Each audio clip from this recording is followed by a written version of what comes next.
Okay, here is my summer risotto recipe. It's super simple to prep and it is one of my favourite vegetarian dishes. Plus you can also find it in my latest book, the Junior Explorers Complete Cookbook. Let's cook. Okay, firstly place a large non-stick saute pan on the stove, add a knob of butter and leave it to melt over a medium heat. Then add 100 grams of chopped onions. I like to use frozen onions to make it even easier. Then fry for about 5 minutes. Next, take 150 grams of risotto rice, add it to the pan and stir it into the onions. Do this remaining over a medium heat for 1 minute. Next, pour in 100 millilitres of white wine and stir for a further 1 minute whilst remaining over a medium heat again.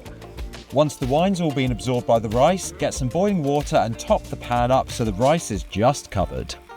Crumble in 1 vegetable stock cube, then stir everything together until everything's combined. And now leave the rice to simmer nice and gently for 20 minutes and remember to keep topping the water up if needed to keep the rice just covered.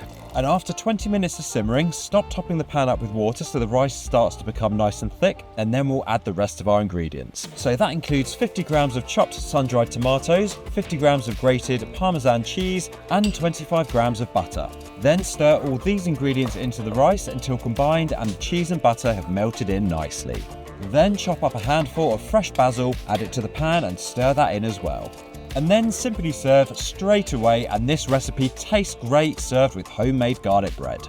Find this and loads more delicious recipes in the Junior Explorers Complete Cookbook. And you can buy a copy of the Junior Explorers Complete Cookbook by clicking on the link on screen.